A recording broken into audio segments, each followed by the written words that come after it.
Hey, what's up, NBA fan? What's up, all sports fan? This is JB right here, host of Behind the Bench podcast channel network.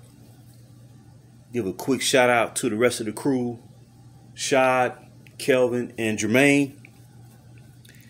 And as always, say for everyone tuning in, I hope that you support Behind the Bench and become a subscriber and help make us and the show the best that it can possibly be. Now check this out, man. I'm looking at this team right here in the NBA, the Utah Jazz. The Utah Jazz.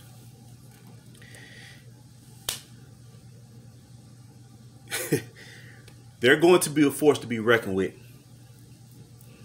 When you look at what they've done to their team over the past season, you know, after the 21-22 season concluded, they traded the three best players away. Donovan Mitchell to the Cleveland Cavaliers, Rudy Gobert to the Minnesota Timberwolves, and Bojan Bogdanovic to the Detroit Pistons.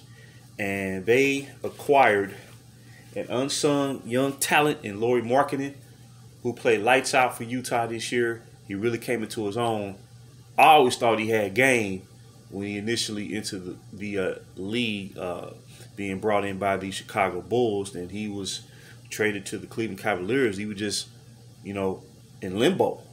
But you could just kind of tell he had game. He had a presence about him that they didn't tap into because, you know, they wanted him to be a stretch four, but his game is so much more than that. It's more well-rounded than just spacing the floor. You know, he can attack the rim with force. He can dunk. He can post up. You know, he has the full package to be a dominant power forward in this league, and he wound up winning Most Improved Player Award this season. But in return, along with Lauri Markkanen, they acquired like 15 draft picks, like 14, 15 first-round picks, and this is one of the teams that prepare for this upcoming CBA. And I keep stressing this point. The teams that have multiple assets available will have the leverage to facilitate trades without giving up more than what they want to or what they need to acquire a key player. We just saw an example of that when they brought in John Collins from the Atlanta Hawks. And Atlanta received in return Rudy Gay and a draft pick. But Utah continues to bolster up that front court that features Lauri Markkanen, now John Collins, Walker Kessler, who had a tremendous rookie season for Utah, replacing Rudy Gobert. And they have, I believe, second-year player Udoka Azubuike, 6'10", out of Kansas. Their front court is going to be very dominant, I believe. You know, as far as disrupting drives to the paint from the opposition, blocking shots,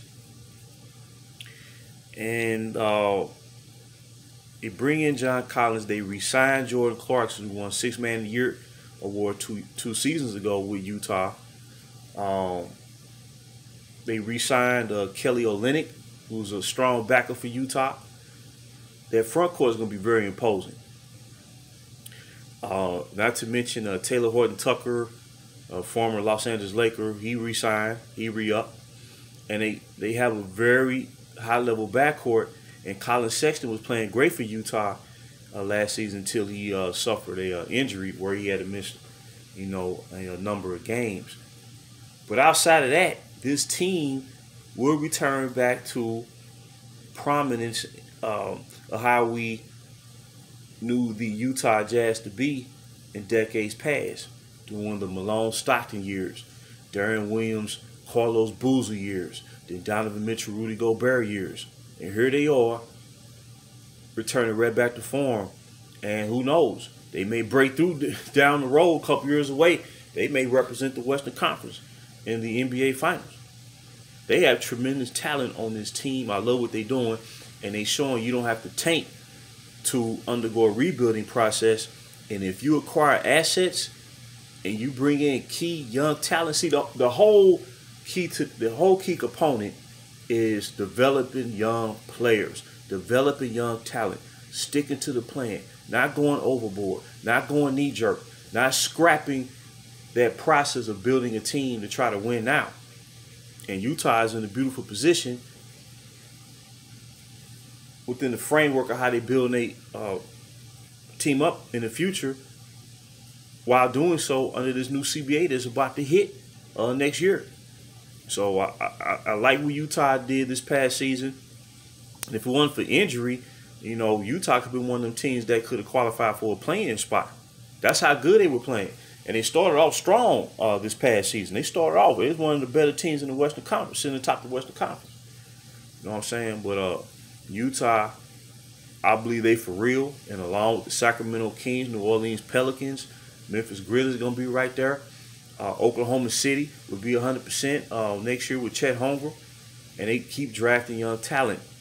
So the teams that are going, and of course the defending champions, or the newly crowned NBA champion Denver Nuggets, who went through an 8-year build to rise to championship level. But as far as Utah, I expect them to be competitive throughout the course of the season, and they will not be an easy win by no stretch. They got defense. They have three-point shooting. They're going to have good guard play, and their front court is going to be among the best in the league, I believe. You know what I'm saying? But we'll see how it play out next year. But I just want to give a shout-out to the Utah Jazz, one of those young teams in the future that will be prominent at the forefront for years to come, at least the next 4 to 5 seasons. So I'm looking forward to it. I love what the NBA is doing with this new CBA. It's allowing, it's not about parity. It's about teams or players no longer being able to manipulate the system and try to gain an unfair advantage versus the rest of the league. That's what I love about this new CBA. Now we get to see who's who finally. Now we get to see what it means and what it takes to build a real team without taking shortcuts. And Utah is going to be the benefactor of their approach in building for next year and beyond. So I just want to throw that out there real quick. Again, this is JB for Behind the Bench. Until next time, I'll holler later.